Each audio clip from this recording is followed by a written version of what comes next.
Hello and welcome to another episode of Poolzcast. Today we have the team of OrangeDX. Welcome, guys. How's Thank it you going? very much for having us. Here. Awesome. Maybe both of you introduce yourself a little bit, to the audience of Pools and also about the role you're playing in OrangeDX. Sure. Let me go ahead first. Yogi here from OrangeDX, and I've been in the space since 2016. Personally, I started as a crypto trader myself, and then later down the line also ran a trading firm. And in the last bull market, I was heavily investing as an angel investor, specifically in the GameFi area. From there, I really got deep down experience into startups and all of that. And along the way, I was also building a strong team of tech people. And I was running a tech company as well that focused on building smart contracts. We built all sorts of dApps, launchpads, DEXs, bridges, and more specifically on the uh, recent start of the bull market when Ordinals protocol came up, we got very much interested into what Ordinals protocol was doing, and we dived into exploring the innovation within the innovation, and we found a lot of potential opportunities there for innovation, but there was a lot of gaps and problems that needed to be solved as well. So that's where we came up with our project OrangeDX as a sort of a solution which we are excited to talk about over this course. Awesome. And yourself, Tyler? Hang on. Sorry about that. You'll just have to. Yeah, my audio went out again right at the end of Yogi there. But yeah, a little intro about myself. I'm Tyler. I'm the brand architect for OrangeDX. I've been a creative director for about 10 years, a musician for longer. I have a small indie record label that I've been running for the last 4 years, so working with a lot of different musicians and collaborations. But I got into the DeFi space in 2020. Some of my personal experience from 2020 to 2022, I developed a collaborative NFT dApp for artists and collectors. So that's sort of where I come in as a brand architect, bringing my creative skills and my previous DeFi experience to the team. Perfect. Now, tell us a bit more, guys, about the platform that you have and what is a unique selling point about it. Yeah, I'll take this. Pretty much, it's an all-in-one Bitcoin DeFi hub. It is the BRC20 solution. So we've got a full suite of DeFi services all in one place with an easy to use and a familiar interface. So we wanted to just remove the friction in the ecosystem with 4 pillars that our platform is built on. You've got trade, bridge, launch, and earn. So I'll go over these in a little more detail. Our trade section, we've got AMM swap engine, perpetual DEX trading, our DEX aggregator. For our bridge, we're moving BRC tokens between Bitcoin and ETH.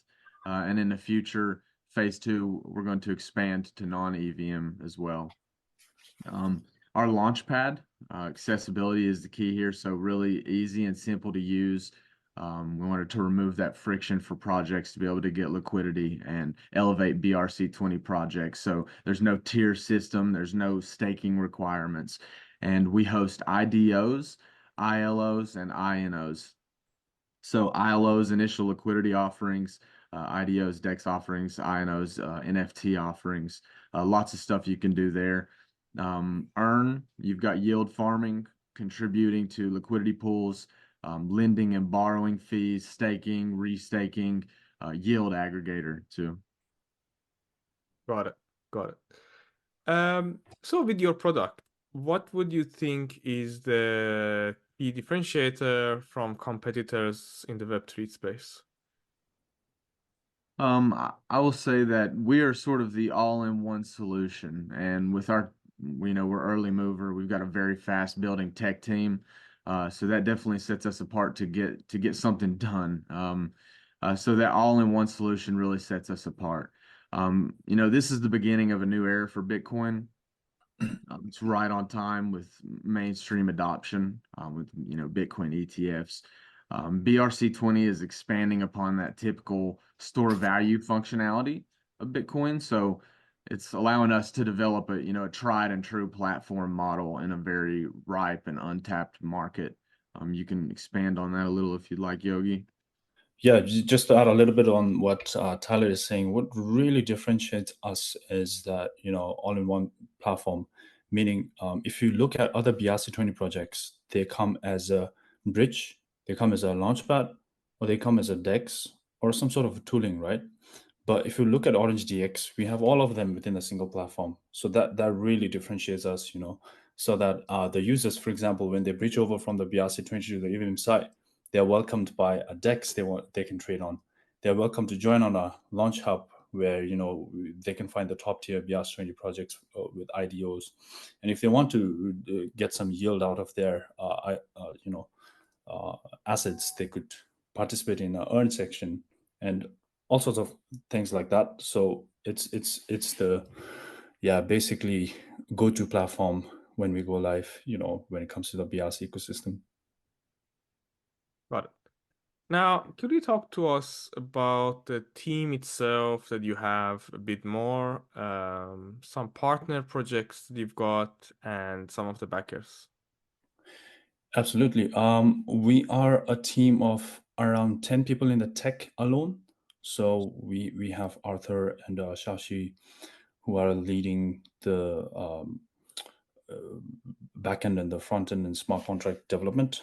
Under them, they have the team of front end developers, then UI developers, then graphic designers, then Bitcoin developers as well, and then system admins and server administrations. So a well in-house set of tech teams, but we're not just fully working ourselves within the tech team, in-house team, but we were also working with third-party tech partners to build on certain product features like the lending, borrowing, and the perpetual DEX trading. So we're using third-party tech partners here as well. And we have got a very strong marketing team as well, 5 to 7 in the marketing, BD, and operations. And regarding the partners, we are partnering up with a lot of, highly innovative projects like Spring.xyz, who is a bridge aggregator, CoinWeb, and then we've got layer 2 partners like Mintlayer and BVM. And on the Launchpad side, we have BRC Starter, RDFi. On the Bitcoin side, BRC20.com is also one of our partners. And we're exploring partnerships from various funds because we have various branches of product that we can partner with from Launchpad side, from Bridge side, from Deck side, right? So we are exploring and expanding our partnerships a lot. And this is being complemented or helped largely by our advisors and investors. Like we've got really, reputable names like GBV, NextGen, X21, Odeana Ventures, Triple Gem Capital, and over 20 plus VCs as well on the backer side. Amazing. Now, maybe talk a little bit about your immediate upcoming plans and roadmap for the community.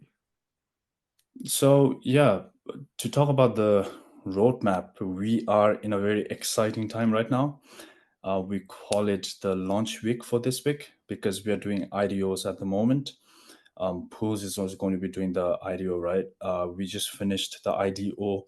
To talk about the IDOs, we have 4 partners basically: Finceptor, Pools, then Trustpad, and BRC20.com. We finished with Finceptor yesterday, and the interest was mind blowing. Like for 200K allocation, it just took about a minute to fill it up, and I got sold out immediately. And yeah, and then on the 26th coming week, we will be listing on Git.io and MXC, and we have other exchanges lined up as well. And yeah, for the short term, this is the roadmap. But after the TGE, we do have our plans lined up as well. Great. Now, tell us about the token itself. What is the key utility for it? And as a user, why should the user hold it? I'll go over this. So some of our token utility engage in staking farming activities on the platform. Our token O4DX utilized to cover bridging fees. So with the token, you can get exclusive access to participate in different token sales on our launch hub. Of course, IDOs, INOs, ILOs. O4DX also plays a pivotal role in the lending and borrowing ecosystem that we've built, and integral to perpetual DEX trading too. So facilitating the trading activities. It is deflationary. We've got buyback schemes for stability. So half of the fees generated from the DEX trades are allocated for the repurchase and burning of our token. Fees collected from launch pads through ILOs also directed towards buybacks and burning of the token. And then you've got the O4DX vault. It's another component, plays a critical role. It'll be swapping a portion of its revenue into O4DX tokens. And then, of course, you've got the DAO and the governance rights too. So holders of the token can, get governance rights and vote on different decisions in the DAO. Awesome. You also answered the next one, which is good. Made it easier. So we go to the next one instead. Could you tell us a little bit about any community-related plans or campaigns or, I don't know, testnet that you've got right now with potential rewards? Yeah, we've done a lot of campaigns for our community, and our community has been growing steadily, organically. For example, the last week we did cozily sprint with over 20 partners, where we did a massive giveaway for them, for the people who participated in the campaign, who were made to do certain tasks. So more and more of these kind of campaigns are coming. For example, we're also launching during the IDO a small amount in our own launchpad on 22nd and 3rd. So for that, we are doing the whitelist campaign, so people can come and participate in our campaign. So they will need to do some social engagements, Twitter contest, and we also have O4DX ambassador program, so they can join the ambassador program and a lot of giveaway activities there. So we like to keep our community engaged, and we want to keep the traction going into the mainnet. When we go live upon TGE, we release the product full suite. So we want to have this traction continue in order to turn those community member into the users. So we would be focusing on the user acquisition as we move forward. Great. Now, as you know, the IDO and Pools will be on the 22nd of March. What are your plans after all these IDOs finish, like in terms of listing, and do you have any alpha to share with the community? Yeah, after the IDO and after the listing, we do have a lot of plans from various sides. For example, from the brand side, we have a lot of things planned from Tyler's side, which he can explain. But from the product and the roadmap side, what we want to do after listing is we already have projects lined up that would launch on our launchpad. So we want to focus more on launching, doing IDOs on our platform, so that would bring in organic traction from various communities of those projects. And then we also want to expand our product. For example, on the DEX, we want to upgrade the swap with additional features like the perpetual DEX trading. On the bridge, initially we're starting with the BRC20 to the EVM side, but we want to upgrade or add in more networks like non-EVM Solana or Cosmos ecosystem and Bitcoin layer 2. So on the Launchpad side, we're bringing, a lot of other projects and also do INOs and ILOs. So yeah, a lot of plans in the product feature that we want to expand. Yeah, and as far as the branding side of things, for community engagements, we've got Genesis NFTs planned, so sort of founder NFTs that community can participate in there to sort of show, they were in on the ground floor. And then as far as, also with branding, merchandise being made, t-shirts and hats and things like that. And then different crypto events too. So we'll be attending different crypto events as well after Genesis NFTs. So more to come on that in the future.